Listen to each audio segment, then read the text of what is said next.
Donc on continue notre série de prédications. Alors dimanche passé, on a commencé cette série de prédications qui s'appelle « Une vie bénie » et on a parlé d'avoir un cœur généreux. On a parlé d'argent, voilà.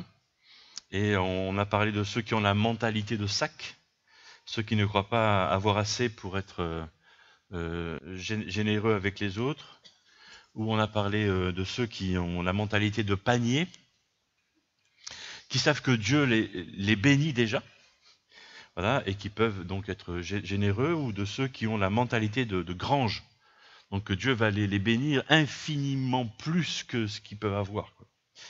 Voilà. Alors c'est vrai qu'on est en France et on a cette sale habitude qu'on n'aime pas trop parler d'argent. Voilà. Et ce matin, on va encore parler de sous, en fait. Voilà, c'est la deuxième prédication de suite où on parle d'argent. Ce sera un peu sous la forme d'un test que le Seigneur nous propose. Le but de cette prédication, c'est voilà, le test de celui qui est béni. Et c'est déjà une bonne nouvelle de se savoir béni par Dieu. Et voilà, le test de celui qui est béni. Dieu veut réellement nous tester. Il veut savoir si on est fidèle. Il veut savoir si on aime l'argent ou si on aime lui, si on l'aime lui, si on aime Dieu. Dans Luc chapitre 16, il est écrit que celui qui est fidèle dans les petites choses est aussi fidèle dans les grandes. Et là, c'est un rappel de ce qu'on avait dit le dimanche passé avec la mentalité de sac. Et celui qui est malhonnête dans les petites choses est aussi malhonnête dans les grandes choses. Autrement dit, il y a un test là déjà. Voilà.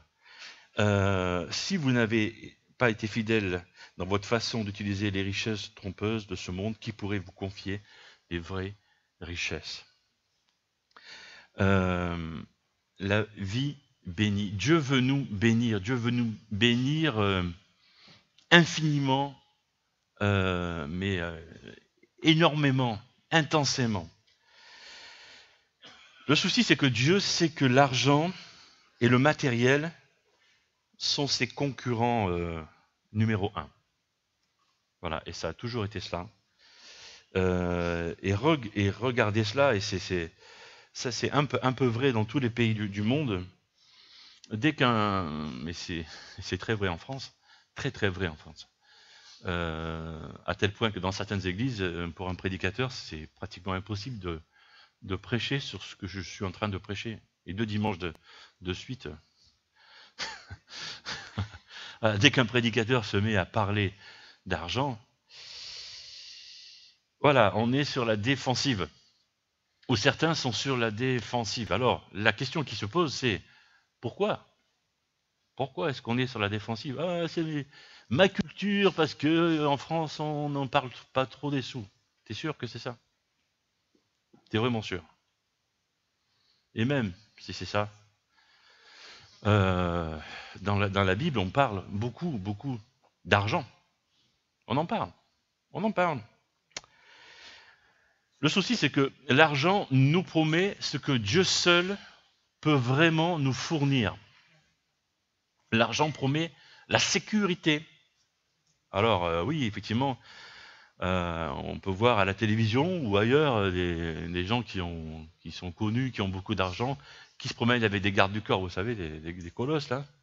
Voilà, c'est soi-disant plus sécuritaire. Ouais, on connaît des hommes d'État qui, avec toute la sécurité, se sont fait tuer. Hein. Voilà. Donc, où l'argent promet la liberté. Plus tu as d'argent, plus tu te sens libre. Ouais, jusqu'où? Jusqu'où va ta liberté, avec ou sans argent d'ailleurs?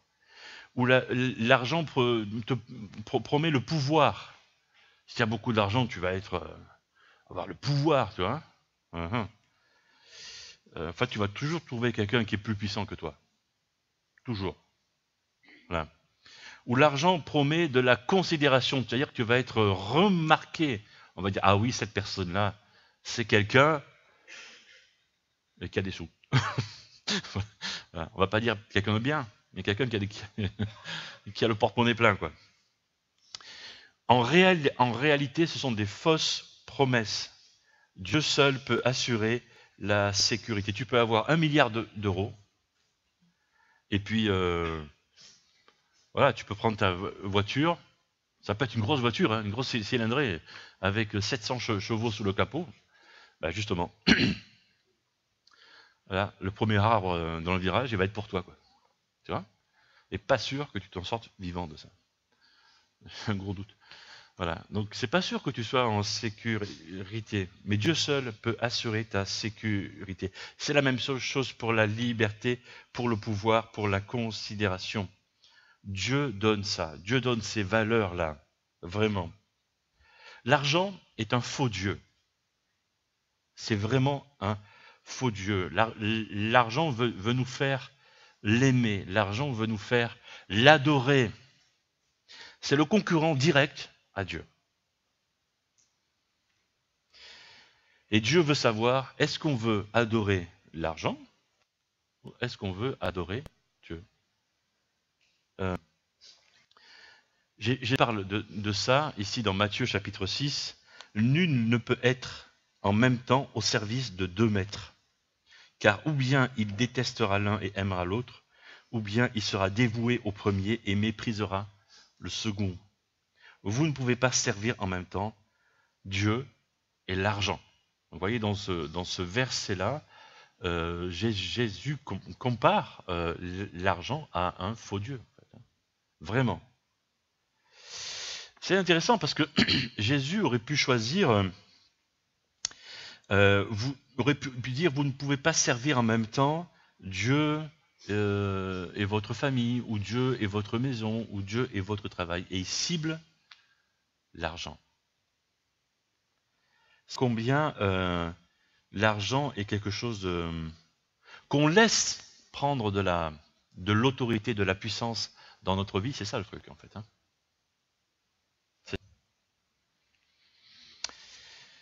Alors on est tous capables de dire, et moi le premier, on a besoin d'argent pour vivre, bien sûr. Et c'est certain, on a besoin de payer nos factures, de payer notre loyer, notre crédit de maison, ou notre voiture, les frais afférents à la voiture, notre nourriture, nos vêtements, etc., etc. On a besoin, donc, puisque les sociétés fonctionnent comme ça, quoique le troc revient un peu, mais quand même, voilà, il faut bien acheter ces choses qui nous servent à vivre. Et voilà, oui, mais si j'avais un peu plus d'argent, ma vie serait meilleure. Je ne suis pas sûr. Je ne suis pas sûr. Voilà. Ecclésiaste chapitre 5, il dit, celui qui aime l'argent n'en a jamais assez. Celui qui aime la richesse n'en profite pas. Et vous connaissez sûrement dans votre entourage des personnes comme ça qui sont friquées, hein, qui ont vraiment des sous, qui en cherchent toujours plus. Voilà, et puis quoi? Et quoi? Et quoi? Et pourquoi faire en fait? Juste pour avoir. Juste pour avoir. N'en profite pas. Dieu nous teste. Dieu veut savoir, est-ce qu'on veut adorer et faire confiance à l'argent ou l'adorer et faire confiance à Dieu seulement? Et c'est le test du béni. Celui qui est béni, c'est son test. Et la réponse à ce test est simple, je vous la donne tout de suite, c'est je veux donner à Dieu. Donc je m'engage à donner à Dieu la première et la meilleure part de ce que j'obtiens, et Dieu va bénir le reste. La réponse au test, c'est la dîme, c'est ça. Je veux donner à Dieu la meilleure part et la première part. La meilleure et première part. C'est la dîme, la réponse au test que Dieu propose à tous les hommes. Hein. Je dis bien tous les hommes. C'est ça, c'est la dîme. Lévitique chapitre 27, on doit consacrer au Seigneur 1/10 des récoltes de la terre et des fruits. Alors à cette époque, c'était ça en fait. Les gens étaient des agriculteurs ou ou des éleveurs, hein, voilà, cette part est pour le Seigneur. La dîme, c'est 1/10. Techniquement parlant, la dîme, c'est je rends à Dieu ce qu'il me permet d'avoir. C'est pas je donne à Dieu 10% de mes revenus. C'est Dieu me permet d'avoir un revenu, une rente, des aides de l'État, je sais pas quoi. Voilà, j'ai ça. Mais ça, parce que Dieu me permet de l'avoir. Et donc, je vais rendre à Dieu 10% de ça. La dîme, c'est ça. Un homme, Malachie chapitre 3 dit, un homme peut-il voler Dieu? C'est une drôle de question. Hein. Pourtant, c'est Dieu qui dit, vous me volez, et puis vous demandez, en quoi t'avons-nous volé? Il répond, ben, lorsque vous retenez vos offrandes et vos dîmes. Vous êtes sous le coup d'une malédiction, parce que tout ce peuple, vous tous, vous me volez. Alors, dans le contexte, le peuple ici avait été béni par Dieu. Ils avaient eu, l'agriculture avait marché, l'élevage avait marché à fond la caisse, et donc ils avaient eu vraiment du bénéfice, etc. Et donc ils devaient donner 10%, ils devaient rendre plutôt, on va utiliser ce terme, rendre à Dieu 10% de ce qu'ils avaient obtenu. Alors, quand tu as un troupeau de 10 brebis et que tu en rends une, ça va. Quand tu as un troupeau de 100 brebis et que tu en rends 10, ça fait beaucoup. Si tu as un troupeau de 1000 brebis et que tu dois en rendre 100, ça fait beaucoup. Voilà. Et donc les gens là commençaient à calculer dans leur tête, c'est pareil pour l'agriculture, mais c'est pareil pour les sous. Hein. Voilà, si tu gagnes 1200 €, 10%, ça fait une certaine somme. Mais si tu gagnes 12 000 €, ça fait une autre somme, etc., etc. Et donc, plus on gagne, et plus on se met à calculer. Et c'est ce que les gens avaient fait là. Et les gens ici continuaient à donner leur dîme, mais sur leur brebis, ils choisissaient celle qui avait, à qui manquait un œil, à qui manquait une patte, celle qui n'était pas belle, quoi. Et ça fonctionne pas comme ça avec Dieu. Parce que c'était pas la première part. Dieu demande la première part. Et donc Dieu voulait les bêtes les plus belles, pas les bêtes les plus moches. Parce qu'il veut pas le reste. Il veut la première part. Il veut être servi en premier. Je vais expliquer un peu plus loin pourquoi. C'est intéressant parce que cette histoire-là, qui est quand même assez vieille, me fait penser beaucoup à ce que vivent beaucoup d'hommes et de femmes dans nos sociétés actuelles. Ils ont dit à Dieu, la dîme, je la garde. C'est à moi. Et donc Dieu s'est arrêté de les bénir. Et Dieu a dit, débrouillez-vous. Moi, je vous bénis. Je vous permets d'avoir du travail. Et vous m'honorez pas. Débrouillez-vous. Et donc, beaucoup d'hommes et de femmes sont dans la panade, si je peux dire comme ça. Dans les ennuis. C'est un autre mot que je pense, mais on a tous compris. Ok? Voilà. Et après, il crie à Dieu. Mais il faut rendre à Dieu ce qui lui revient. Voilà. Alors, j'aimerais vous montrer ici 3 des bénédictions qu'apporte la dîme, parce qu'elles sont nombreuses. Et la première des bénédictions, c'est que la dîme pourvoit à l'œuvre de Dieu au travers de son Église. Dans Malachie chapitre 3, apportez vos dîmes dans leur totalité dans le trésor du temple pour qu'il y ait des vivres dans ma demeure. Le temple dans l'Ancien Testament est une image de l'Église dans le Nouveau Testament et pour nous, et ça se passe ainsi. je sais que plusieurs d'entre vous faites déjà ainsi, vous apportez votre dîme à l'église, et c'est bien, c'est super. Mais aussi vous faites ça pour recevoir aussi votre nourriture spirituelle. Et, mais on peut faire autrement aussi. On peut venir à l'église sans donner la dîme. On peut faire ça aussi. Voilà. Et on peut passer à l'église, voir ce qui se passe, etc. Et puis, ou se mettre à fréquenter l'église locale régulièrement, entendre ce qui est chanté, entendre ce qui est prêché. Et puis se laisser aussi toucher par ce que Dieu est en train de nous dire. Peut-être par un chant, peut-être par un partage, peut-être par une prédication, par un texte qu'on va entendre. Et donc Dieu est en train de nous transformer. Et tout ça, ça se passe dans l'église, dans le temple. Et au fur et à mesure, on se connecte à Dieu. Au fur et à mesure, on grandit en Dieu. Et puis Dieu est en train de nous appeler à lui. On est en train de grandir avec lui. Et puis on va se mettre peut-être à participer à un groupe de maison. On va fréquenter d'autres disciples de Christ, des chrétiens. Et puis en les fréquentant, on va apprendre qui est Dieu, on va apprendre qui on est, on va apprendre des choses sur la Bible, etc. Et puis on va continuer à grandir. Tout ça, c'est l'Église. Voilà. Et puis, tout d'un coup, on va se mettre à servir dans l'Église aussi. Voilà.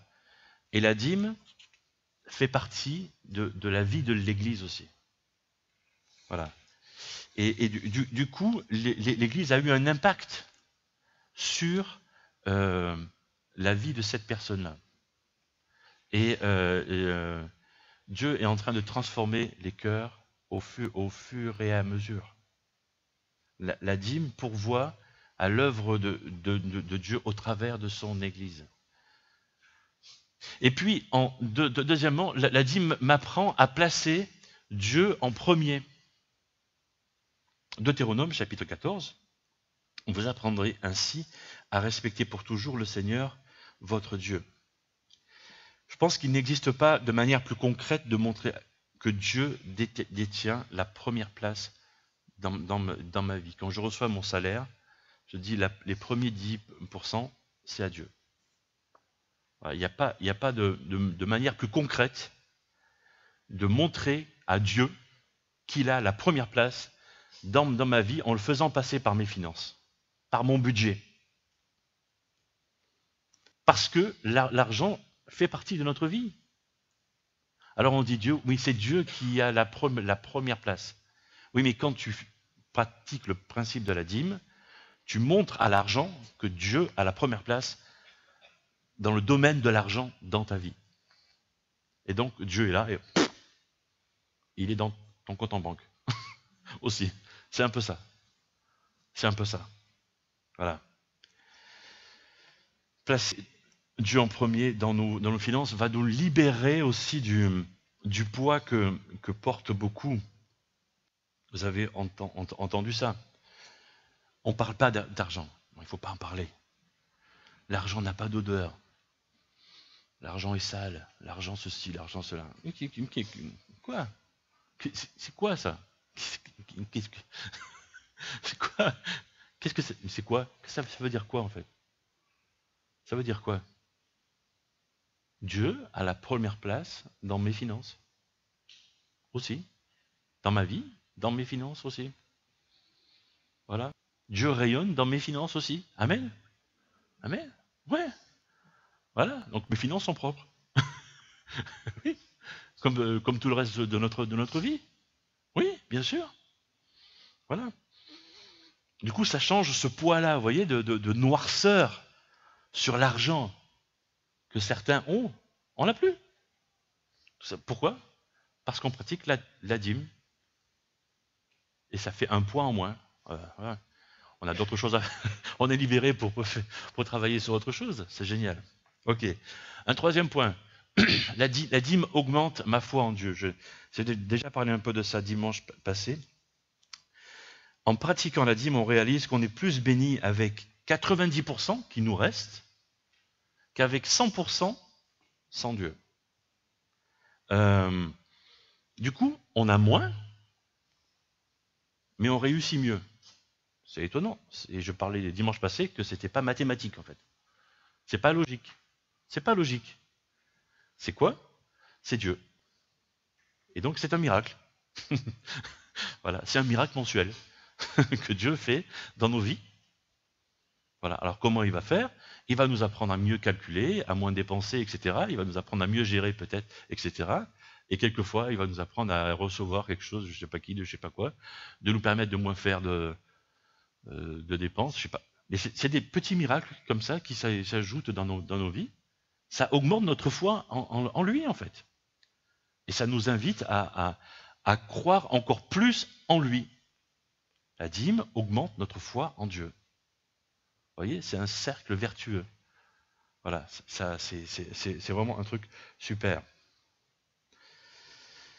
Alors, quelque chose qui est un peu fou. On parle de test. Dieu nous teste. Dieu veut savoir, est-ce que tu veux continuer d'aimer l'argent ou de m'aimer à moi? Qu'est-ce que tu veux faire? Mais dans ce domaine de l'argent, c'est le seul domaine où on peut tester Dieu aussi. C'est un test à double sens. Dieu me teste et je peux tester Dieu aussi.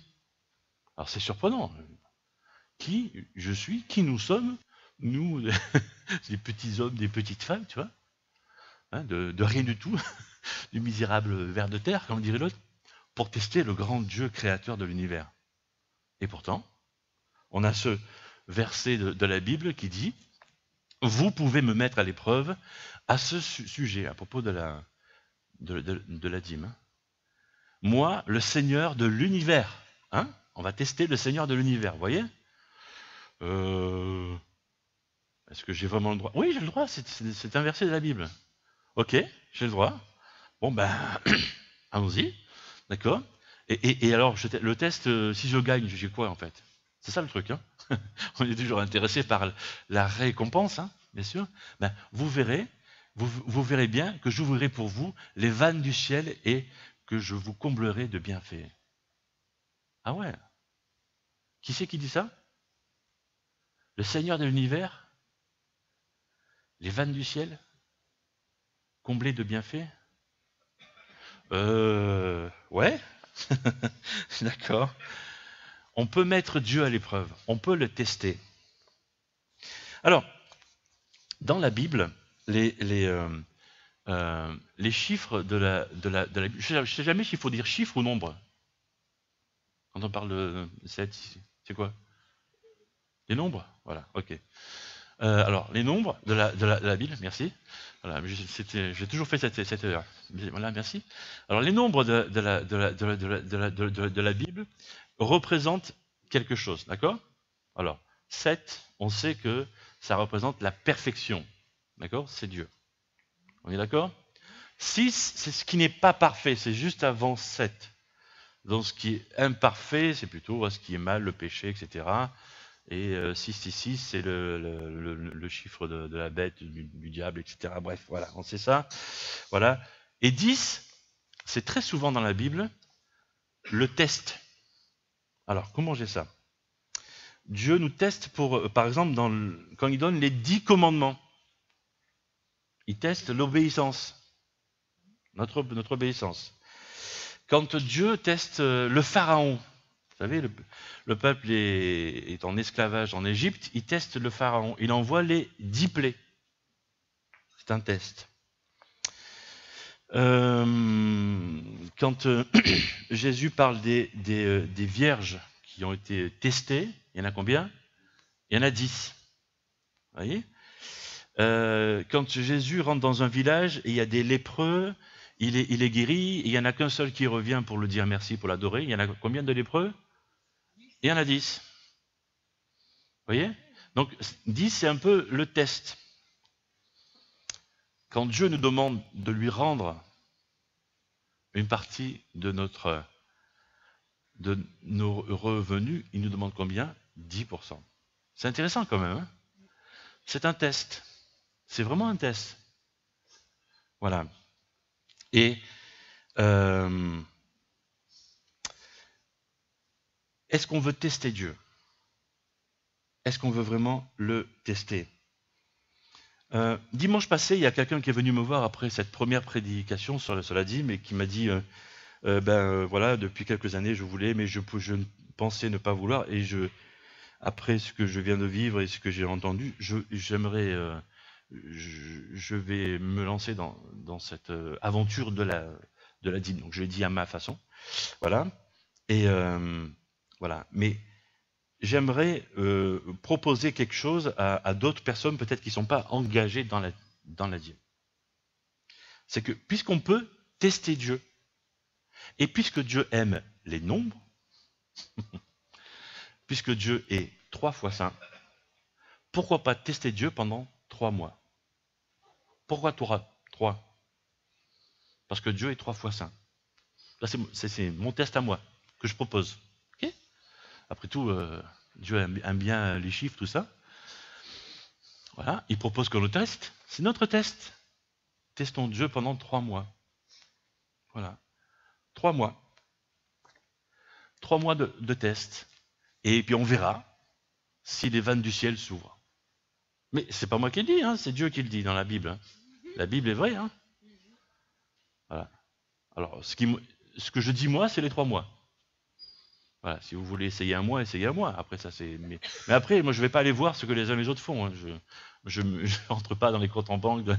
C'est chacun seul à seul devant Dieu. Après, voilà, je vais pas aller plus loin que ça. Et puis, si vous voulez pas donner les 10% en totalité ici à notre église, vous pouvez donner ailleurs, etc. Bien sûr, ça, il n'y a aucun souci avec ça. Alors, il y a certains qui disent que la dîme, le principe de la dîme, c'est une ancienne affaire. C'était quand on était sous la loi, etc. Et que maintenant, on n'a plus à faire ça. Il y a certains qui disent ça. C'est très pratique, en fait, de dire ça. Voilà. Hein.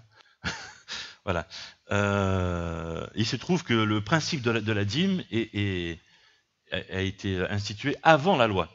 La loi l'a mis en place, quoi. Mais c'est une idée qui a commencé avant la loi avec Abraham. Et Jésus n'est pas contre ça. Dans Matthieu chapitre 23, il dit « Malheur à vous, spécialistes de la loi, vous vous acquittez scrupuleusement de la dîme sur la monte, etc. Mais vous laissez de côté ce qu'il y a de plus important dans la loi, c'est-à-dire la justice. » Donc là, il dit qu'il n'est pas contre. Il n'est pas contre les histoires de dîme sur les épices, tout ça. Il n'est pas contre du tout. Pas du tout. Jésus, il dit, ok, faites ça. Mais n'oubliez pas le reste, en fait. N'oubliez pas le principe même, l'essence même. Ok? Faites ça, mais n'oubliez pas l'essence même du truc. D'accord? Et puis, si on s'amuse à comparer l'Ancien Testament et le Nouveau Testament, ça va faire mal aux dents, en fait. Hein? Très, très mal aux dents. Parce qu'on dit, oui, le Nouveau Testament est plus souple. Non. Alors, j'ai pris 2-3 exemples, et je me suis arrêté là, parce que sinon, on va partir en courant, puis en s'arrachant les cheveux, en fait. Hein. Ok? Par exemple, l'Ancien Testament dit, tu ne tueras point. C'est bien. Et le Nouveau Testament, il dit, quand tu commences à détester quelqu'un, c'est comme si tu le tuais. Ah mince. L'Ancien Testament dit, tu commettras pas d'adultère. Le Nouveau Testament dit, quand tu commences à convoiter quelqu'un, c'est comme si tu commettais un adultère. C'est un cran plus loin, tu vois. Donc c'est plus souple. Ça va à l'essence même de ce qui a posé la loi. Vous voyez? Donc qu'on n'aille pas me dire que la dîme, on passe à côté. Non. La dîme, en fait, est bien là, et il faut essayer de la respecter et de tester Dieu. Voilà. Donc donnons notre première part et meilleure part. Honore le Seigneur, Proverbe 9, en lui donnant ce que tu as. Donne-lui la première part de tes récoltes. On pourrait changer par tes revenus. Alors tes greniers seront pleins de grains. Tu ne manqueras pas de place pour garder ton vin. Ouais, quoi, manger et boire. Il faut la foi pour donner la première et meilleure part. Et quand on donne le reste, ça ne demande pas beaucoup de foi, en fait. Voilà. C'est-à-dire que si je donne à Dieu ce qui me reste en fin de mois, ça ne demande pas beaucoup de foi. Par contre, si je donne à Dieu en début de mois mes 10%, je suis en train de dire à Dieu, Seigneur, j'ai besoin de toi, parce qu'il me reste que 90%. Je compte sur toi, Seigneur. Ça, c'est la foi. Ok? Romains chapitre 5, voici comment Dieu a prouvé son amour pour nous. Le Christ est mort pour nous, et pourtant nous étions encore pécheurs. C'est exactement ce que Dieu a fait avec nous. Jésus est mort sur la croix avant même que nous tous nous venions au monde. Avant même que nous tous nous commettions le moindre péché, Jésus est mort sur la croix pour le premier de nos péchés. C'est la façon de faire de Jésus, de Dieu. Il prévoit les choses. Il prépare les choses. C'est un véritable cadeau qu'il nous fait et il attend que nous répondions en retour. Je vous propose un temps de recueillement maintenant et de prière.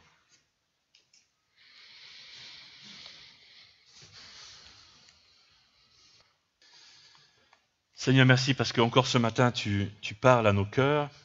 Dans ce domaine, c'est vrai, de nos finances, qui est un domaine important dans nos vies, Seigneur.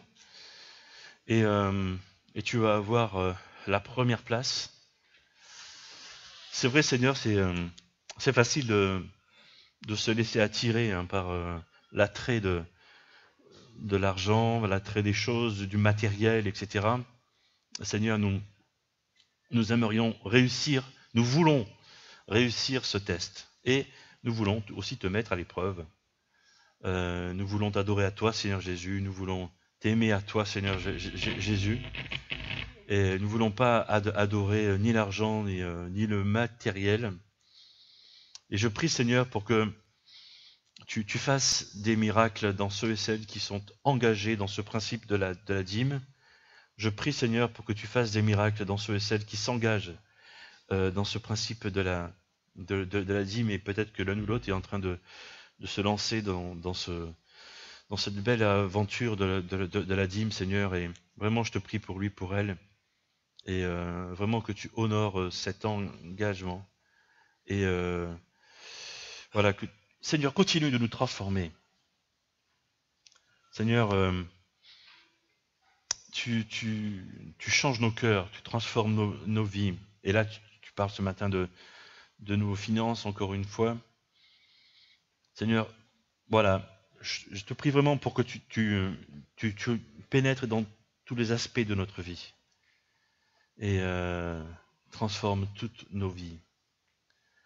Seigneur, au travers de ces finances, nous voulons aussi totalement nous abandonner à toi, nous en remettre complètement à toi. Et vraiment, je m'attends vraiment à des miracles dans toutes nos familles, dans toutes nos vies. Et peut-être que l'un ou l'autre aimerait, Seigneur, te demander pardon pour l'un ou l'autre de ses comportements. Et pardon, Seigneur, et pardonne-lui, voilà, Seigneur, pour ses fautes.